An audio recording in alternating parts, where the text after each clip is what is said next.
आप सभी को मेरा नमस्कार। YouTube चैनल पर आपका हार्दिक अभिनंदन है, स्वागत करता हूं आपका। देखिए, आपके BA पार्ट थर्ड ईयर जो हिंदी साहित्य है, और हिंदी साहित्य में आपकी बुक है निबंध संचयन। निबंध संचयन जिसमें निबंध है आपका तुलसी के सामंत विरोधी मूल, जो कि क्या लिया है कि निबंध में तुलसी के सामंत विरोधी मूल्यों को स्पष्ट कीजिए। तो इसका मतलब कि सामंत विरोधी मूल्य क्या है, तुलसी क्या है, किस विषय को लेकर इसमें चर्चा की गई है, और जिसके लेखक हैं रामविलास शर्मा। तो सबसे पहले तो थोड़ा सा रामविलास शर्मा का जो जीवन परिचय है, किसी भी क्वेश्चन को करने से पहले उसकी जो भूमिका प्रस्तावना होती है ना, उसको आधार बनाएंगे तो उसमें 2-4-5 कम से कम पंक्ति लिखी। तो सबसे पहले रामविलास शर्मा का जीवन परिचय जो है, रामविलास शर्मा हिंदी के जाने माने नए मौलिक कवि हैं और हिंदी साहित्य में जिनका विशेष स्थान है, जिनका जन्म 1912 उत्तर प्रदेश और नाम जिला ऊंच गांव सानी दिखाया है और मृत्यु दिखाई है 2000। इस दौरान इन्होंने क्या है कि जिसमें कह सकते हैं कि एक कवि के रूप में भी इनको जाना जाता है। और कवि जो आचार्य कौन थे, जो अज्ञे थे, अज्ञे के जो प्रथम तार सप्तक कवि हैं, उन्होंने उसकी स्थापना की थी।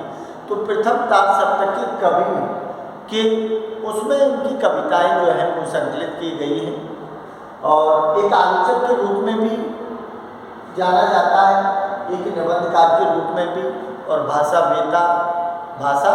वेता या कहें कि एक साहित्यकार जो है, इतिहासकार, उसके रूप में भी इनको जाना जाता है। इनके द्वारा रचित प्रमुख जो काव्य रचनाएं हैं वो भी थोड़ा सा ध्यान रखो कि प्रेमचंद और उनका युग लिखा है, निराला की साहित्यिक साधना लिखी है, प्रगति और परंपरा लिखी है, भाषा साहित्य और संस्कृति लिखी है, भाषा और समाज लिखा है, भारतीय को हरिशन लिखा है, भारतीय संस्कृति और हिंदी प्रदेश लिखा है, और भारत अंग्रेजी राज्य और मार्क्सवाद, ये भी इनके द्वारा रचित कुछ क्या है जो समालोचक निबंध हैं, जिनमें अब देखिए ठीक इसी प्रकार का तुलसीदास जो है उनके विषय को लेकर इन्होंने आधार बनाया है।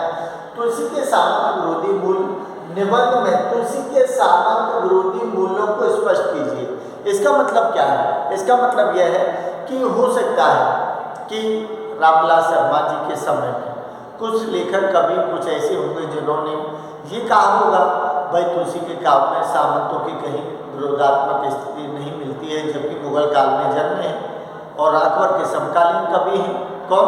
तुलसीदास। तो इस बात को लेकर उन्होंने तुलसी के साहित्य को उठाया है, तुलसी के साहित्य को उठाकर उसकी समालोचना की है, उसको देखा है, उसको पढ़ा है। तो हो सकता है कि उनको इस तरह का कुछ मिला कि ऐसा नहीं कि तुलसीदास ने सामंतों का विरोध नहीं किया। अरे तुलसीदास ने सामंतों का विरोध किया है, जिसका प्रमाण उनके द्वारा लिखित प्रमुख साहित्य रचना है, समझ लो आप। तो उसको आधार बनाया है और उससे संबंधित फिर उन्होंने सामंत विरोधी मूल्यों को स्पष्ट किया है कि भाई तुलसीदास ने कहाँ किन किन चीज़ों को महत्व दिया है, उन चीज़ों को लेकर ये निबंध लिखा है। तो देखिए, तुलसीदास और भक्ति आंदोलन, तो अपन जानते हैं सबसे पहली बात तो यह कि तुलसीदास सगुण काव्यधारा के कवि हैं, भक्ति काल के अंतर्गत आते हैं, और सगुण काव्यधारा में भी राम भक्त काव्यधारा के अंतर्गत आते हैं।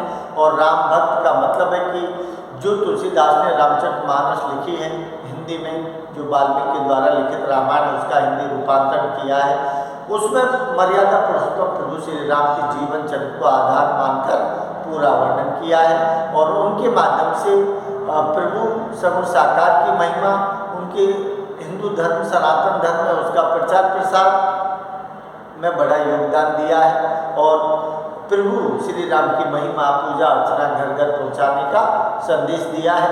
तो देखिए, तुलसी और भक्ति आंदोलन, तुलसी का मतलब है तुलसीदास है, जो कि भक्ति काल के सगुण काव्यधारा या कहें कि राम काव्यधारा के प्रमुख प्रवर्तक कहे जाते हैं।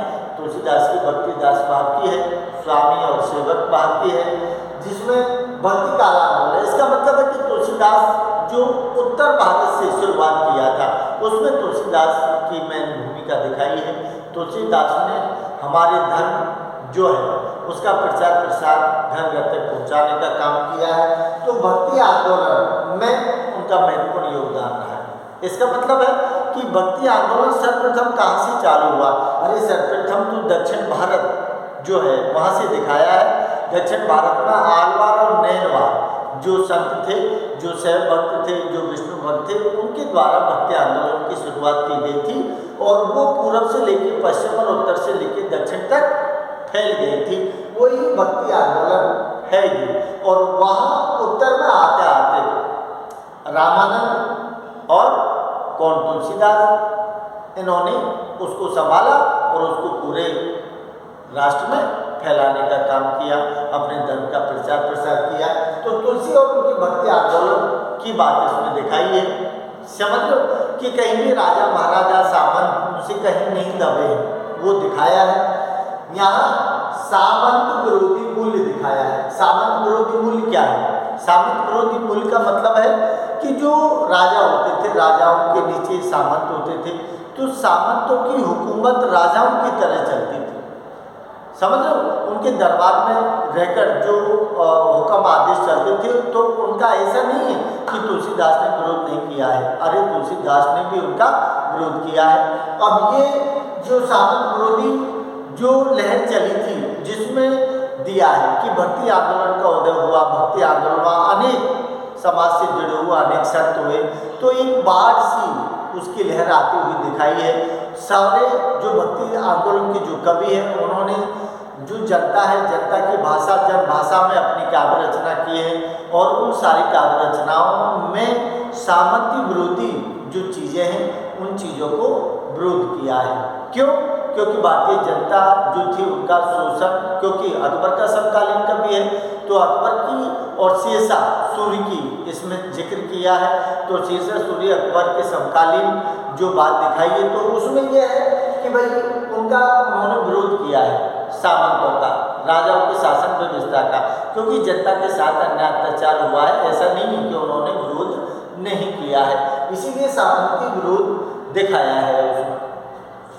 तुलसी की सामंत विरोधी चेतना, चेतना का मतलब क्या है? जागृत अवस्था में लाना। इसका मतलब है कि भारत देश की जनता जो सोई हुई थी है, उस भारतीय जनता जो सोई हुई थी उसको जगाना, उसके अंदर चेतना, प्राण फूंकना और उनको अवगत कराना। भारतीय संस्कृति, उसका अतीत गौरव गान है, तो भारत देश का महत्व। तो फिर एक चेतना की लहर दौड़ी है। किससे दौड़ी है? भक्ति आंदोलन से दौड़ी है। किसने दौड़ाई है? तुलसीदास ने दौड़ाई है। तो तुलसी की सामंत विरोधी चेतना बिल्कुल काम की है और जो भारतीय लोग हैं उनके अंदर अपने धर्म का प्रचार प्रसार, अपने भगवान के प्रति पूजा उपासना, आस्तिक जो भाव है उसको जगाने का काम किया है। जाति वर्ण का विरोध, जाति वर्ण का विरोध का मतलब क्या है? जाति वर्ण का विरोध का मतलब है कि जो संत हैं, साधु संत हैं, भक्ति आंदोलन का उदय हुआ है, तो जाति वर्ण व्यवस्था जो होती थी, जैसे कबीरदास है, भक्ति काल की निर्गुण काव्यधारा के कवि हैं, निर्गुण काव्यधारा में भी ज्ञान मार्ग या संत काव्यधारा के कवि हैं, तो वहाँ उन्होंने भी इस बात को स्वीकार किया कि जात पात पूछे नहीं कोई, हर का बजे सो हर का कोई। तो तुलसीदास भी भक्ति आंदोलन में जो हुआ है जाति वर्ण व्यवस्था, उसका विरोध किया है। अरे साधु संत हैं, किसी भी समाज से हो सकते हैं, लेकिन सबका सहयोग भक्ति आंदोलन में था।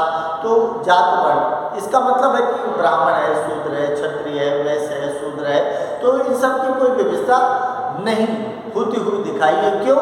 कि अगर यही व्यवस्था चलती रही तो समाज जो है उसको मतलब पूजा पद्धति या फिर पूजा उपासना या शिक्षा का अधिकार वो नहीं मिल पाएगा। तो जाति वर्ण व्यवस्था का भी उन्होंने विरोध किया है। यहाँ कहते हैं तुलसी का नारी के प्रति दृष्टिकोण, तुलसी का नारी के प्रति दृष्टिकोण। देखिए तुलसीदास खुद गृहस्थी जीवन जिए हैं, रत्नावली उनकी पत्नी है, लेकिन उन्होंने माना है कि नारी माया का रूप है, सारा माया जाल फैलता है, भक्ति में बाधा उत्पन्न करती है, ये भी माना है। कबीर दास ने भी नारी को दूर रहने के लिए कहा है, कबीर तुलसीदास ने भी थोड़ा सा, लेकिन उनका मानना क्या है? इसका मतलब है नारी के प्रति दृष्टिकोण है का मतलब ऋणात्मक दृष्टि का नहीं, उनका दृष्टिकोण कैसा है? थोड़ा सकारात्मक। इसका मतलब है कि सामान्य जो थे या जो राजा थे उनका नारी के प्रति दृष्टिकोण ठीक नहीं था। इसका मतलब नारी को पूजा पद्धति को में कोई स्थान नहीं था, है, उनको उच्च शिक्षा का कोई अधिकार नहीं था, नारियों का शोषण करते थे, इसलिए इन सारी चीज़ों से दूर रखते थे। तो तुलसीदास ने नारी के प्रति दृष्टिकोण दिखाया है, नारी को सम्मान की दृष्टि से देखा है, और नारी के बिना नर की, क्योंकि नारी नर की खान है तो उसका सम्मान किया है नारी का, तो नारी का उन्होंने क्या किया है? उसके प्रति दृष्टिकोण दिखाया। नारी को उन्होंने यहाँ तक चित्रकूट पे गए हैं अयोध्या वाले, तो वहाँ भी नारी गई है? इधर नारी के लिए ही प्रभु श्री राम ने युद्ध किया है रावण से, तो नारी के प्रति दृष्टिकोण सकारात्मक दिखाया है, नकारात्मक नहीं। नकारात्मक दृष्टिकोण किसका दिखाया है? सामंतों का दिखाया है, जिन्होंने नारियों का शोषण किया है। ना क्या किया है कि सामंत के आचरण का विरोध किया है। सामंत के आचरण का मतलब है उनका व्यवहार, उनका आचरण, उनका शील, उनका स्वभाव। सामंती जो लोग हैं राजा महाराजाओं के सानिध्य में रहते थे और वो जनता के साथ अन्याय अत्याचार करते थे, हैं, अनेक तरह के कर्ज लगाना, अनेक तरह की पीड़ा देना, है। तो फिर इन सब चीज़ों का यहाँ क्या दिया है? आचरण का विरोध। और यहाँ तक नारी को क्या रखा था? रीतिकाल का समय दिया है। अब रीतिकाल में नारियों की स्थिति सिर्फ एक काम भाव जो दिया है, काम और वासना की वस्तु उसको समझाता ज़्यादा था। जो सामंत हैं, जो राजा हैं, वो एक राजा एक सामंत 10 पत्नी रखता था, और जो समाज जो निम्न स्त्री जात से होती थी उनका शोषण किया जाता था। तो उनको भी क्या दिया है कि सामंती आचरण का, वहाँ गलत आचरण करने वाले चाहे राजा है चाहे सामंत है, उन्होंने उन सबका विरोध करते हुए दिखाया है। तो उसी ने अपने साहित्य में चीजें लिखी हैं। सामंती कुशासन पर व्यंग्य किया है। सामंती कुशासन, सामंती का मतलब राजा महाराजा होता, कु का मतलब है बुरा, शासन व्यवस्था पर व्यंग्य प्रहार चोट की है। अरे वो ये मानते हैं कि जैसे तुलसीदास प्रभु श्री राम के सेवक है, और राम का जो शासन था वो कैसा था? जैसे दिया है कि दैहिक दैविक भौतिक तापा, राम राज गाँव नहीं गापा। अरे सबसे अच्छा राजा कौन होता है? सबसे अच्छा राजा होता है जो प्रजा के दुख दर्द में सहभागिता करता है। राम राज कैसा था? अच्छा, राम राजा खुद बीच बदलकर जनता में राज घूमता था। इसलिए लिखा है तुलसीदास ने कि जास राज प्रिय प्रजा दुखारी, ते राजा नरक अवश्य अधिकार। अरे वो नरक का बागी है जिस राजा के राज दरबार में या कहें कि प्रजा दुखी है तो वो राजा नरक का अवश्य अधिकारी माना है। तो फिर कुशासन पर उन्होंने व्यंग्य किया। तुलसी के काम में लोग मंगल की कामना दिखाई है। तुलसी का जो काम है वो स्वार्थ सुखाय या जनहित की भावना, लोक कल्याण की भावना को लेकर लिखा गया है। पर पीड़ा जो है उसको समाहित दिखाई है, और सबके जो सामर्थ्य और जो सहयोग की भावना है उन सबको लेकर चलने वाली दिखाई है। उससे ही जगत का कल्याण होता हुआ दिखाया है। तो लोक कल्याण की भावना है, लोक मंगल की भावना है। और तुलसी के काम में समन्वय की विराट चेष्टा दिखाई है कि जो विरोधात्मक स्थिति थी तुलसीदास के समय, चाहे वो निर्गुण सगुण में है, चाहे ब्राह्मण शूद्र में है, चाहे अमीर गरीब में है, चाहे वो मतलब और कोई चीज़ में है, चाहे वो दैत अदैतवाद के बीच है, लेकिन सब में विरोधात्मक स्थिति थी ना, उन सब में एक समन्वय होता हुआ दिखाया है, सामंजस्य स्थापित करता हुआ दिखाया है। क्योंकि सामंती जो लोग हैं, जो राजा महाराजा लोग हैं, उनका विरोध उनके साहित्य में देखा जा सकता है। ये किसने कहा है? रामविलास शर्मा।